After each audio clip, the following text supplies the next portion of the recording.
So 3 months ago, I bought 11,000 square feet of retail space or strip center. Today we're gonna go check it out. We're gonna do numbers breakdown, what the purchase price was, what our intentions are. Currently we're losing about $8,000 a month. It was completely vacant when we bought it, distressed sale. And so it's pretty crazy to think about because 5 years ago, I was just getting into real estate and selling my first few houses. In about a year after I was selling, we saved up a bunch of cash, bought my first duplex, no cosigner, bought it strictly just myself, me and my now wife.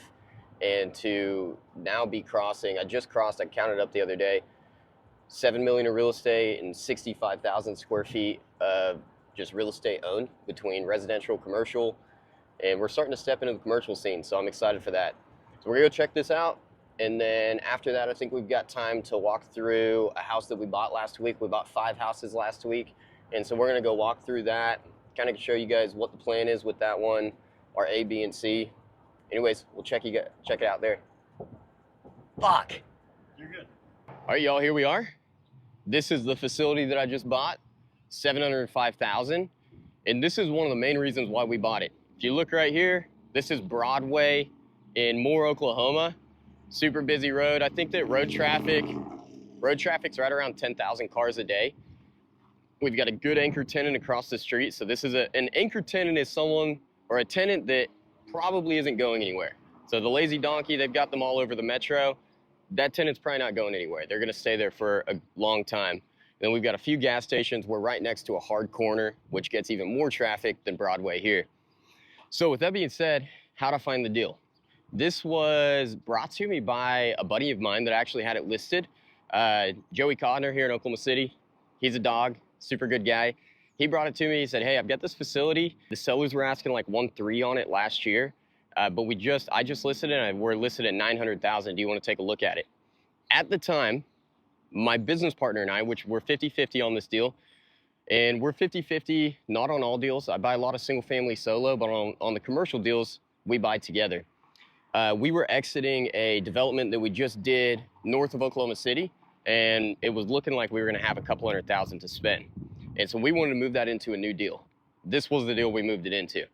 And so we came and looked at it. It was 100% vacant. The story on it was the sellers were getting a divorce. The guy that bought it, was an HVAC guy. He bought it just to store stuff here.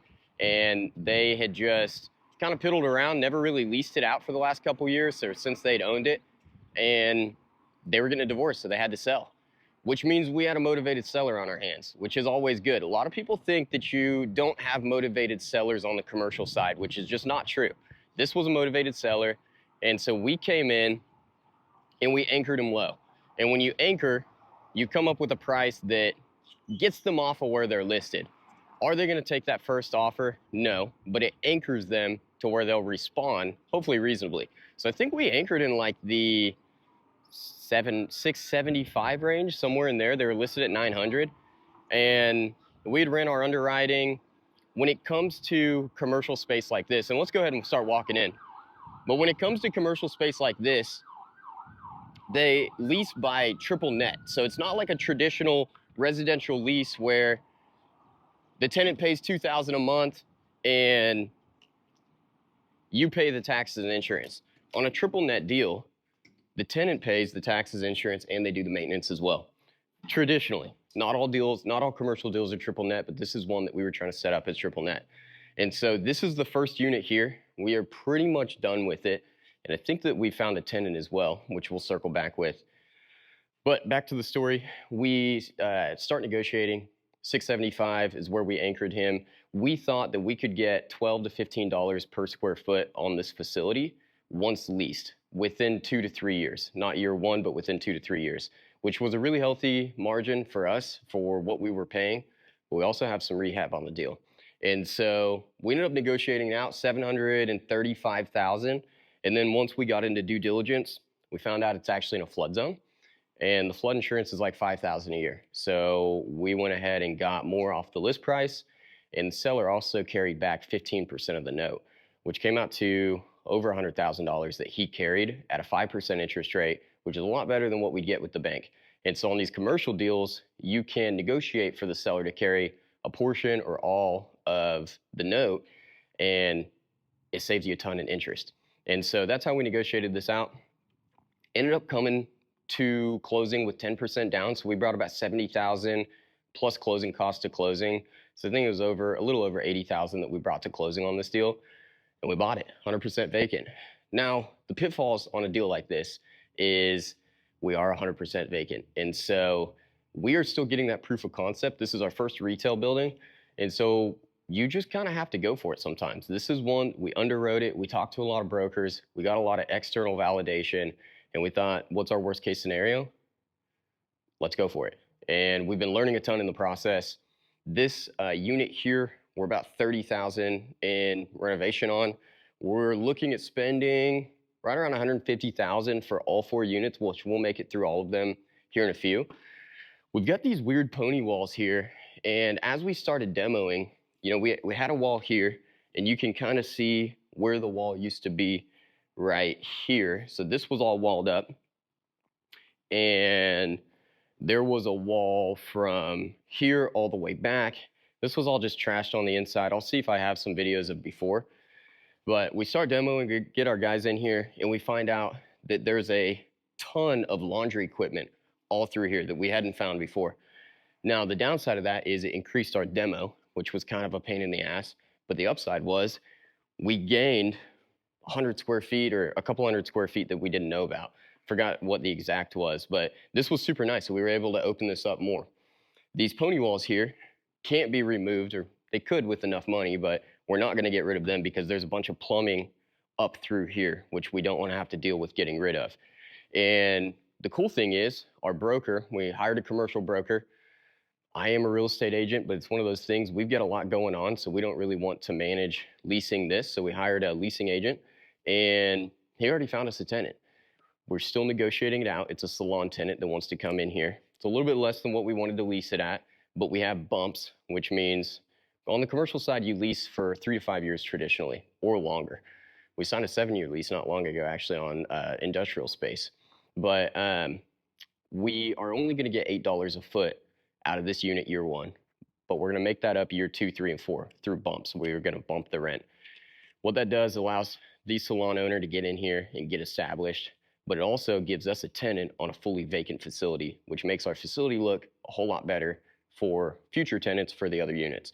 And so it's kind of a loss leader. If you ever heard of loss leader, Costco, their famous example would be their hot dogs are like $1 or $2 a piece, or their rotisserie chicken. That's a loss leader. They lose money on that, but they get people in the door. Same concept on this. We got a loss leader here. We're gonna get a nice salon in here, and that way we have more tenants that are more apt to lease the other units quicker. We haven't even put this thing on market yet, so we're pretty pumped about that. But anyways, when you have a commercial facility, you do have build out. So it's not like a residential property where you finish and your tenant just moves straight in. These tenants need build out. And so they're gonna come in and they're gonna say, I want this, this, and this done for my use case. And it depends on the tenant. If you have a salon, that's gonna be different than if you have, you know, an urgent care, which we likely won't get, but that would be a nice tenant through here. So with this salon owner, what she's looking at is she wants back here a break room. So we're gonna wall this up all through here, boom, right to about here. This is gonna be a break room for the salon gals that are in here. The tenant needs a space for salon chairs, like the washing chairs. And so we already have plumbing here. We're just gonna run the plumbing out. That way she can connect her chairs. She's gonna provide her own chairs. And then from here up, we're gonna frame, and she wants some upper cabinets. So that's pretty simple. We're gonna take care of that, not a big deal. Pretty simple renovation, or pretty simple what's called TI, tenant improvements. And you're gonna see that a lot on retail space or industrial space where your tenants are coming in for 3 to 5 years. They're gonna want that TI taken care of by the landlord. There's multiple ways to negotiate it. The last deal that we did, we financed the TI. So we did the work up front, and then we financed it back to the tenant. And so it just really depends how you negotiate it out. But anyways, that's this unit. Let's roll to the second unit. I'll show you guys what we got going on. Okay, so we are in the second unit. If you look behind us here, this is actually could be 1 unit or it could be 2 units. There could be a wall here because we got doors. And so this is just going to depend on the tenant that we get in here. So you're still in the same unit, or once again, the tenant may want to separate these units out and we might lease these separately. But once again, we're not on the market yet. We're going to get this on the market. Doesn't look done, and it's not, but we don't want to do too much and the client or the tenant come in and say they want tenant improvements of removing walls or adding walls. We're just going to keep it blank slate. Kind of white box is what this is considered. Ceiling tiles, it's white in here. There's nothing crazy going on.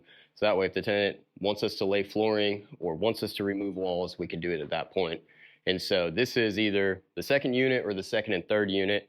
And pretty simple little deal. This didn't require much build out. Pretty much done in here other than demoing some things out. Meet you guys on the third. All right, we're in the third unit here. So this unit's interesting because it has this retail space up front, and then it's like flex warehouse space in the back. I think me and my business partner both think that this is pretty good value add for, you know, a variety amount of tenants. You know, we could get a tile shop in here. We could get an HVAC company that needs the storefront, but also needs the warehouse in the back. Show you guys. So we've got these massive grow tents. We're demoing all of these out, but the guy that owned it, I guess, was piddling around with a little bit of that. The cool thing about this is we've got these huge overhead doors. I think these are 12-foot overhead doors in the back. And so the use case is just, it could be anything. You know, this could be even a gym back here. I could potentially see that. It could be, like I said, an HVAC company, a tile company. And so I personally think that this one's going to go quick once we get it on market. We also have room in the back for them to pull through larger trucks and whatnot. Quite a bit of space on this facility overall. So I'm excited. You know, we'll see if it goes quick or not. The goal with this one, once again, we have our loss leader up front, got a tenant in there, or about to solidify a tenant in there. And then from there, we're getting this on the market. And I feel pretty solid because we leased that one or are about to lease it off market, didn't even put it on the market. And so these other 2 units or 3 units, depending on how we split it up, hopefully we'll go pretty quick. Our exposure time, our goal is 3 to 4 months from now to have pretty much the full facility leased out. We'll see. Once again, you know, you just got to take big swings sometimes. This was not an uncalculated gamble where we just said, screw it, let's just go for it. We had good reserves in place. We made sure that we understood what our exposure was, and we decided that our worst case scenario was okay with us, you know, in the long run. But it takes these bigger swings to be able to move up, you know, and it's like buying your first residential deal versus buying your 10th residential deal. It's just getting that proof of concept. And that's the goal right now. If you watched my last video, really trying to move up and start buying these larger deals more often rather than doing a lot of smaller residential deals. Because you can force the value. On commercial, it's not based off of what the home sold for next door or what the facility sold for next door. It's based off an income approach. So when we got the appraisal done on this facility, this appraised at 1.6 million.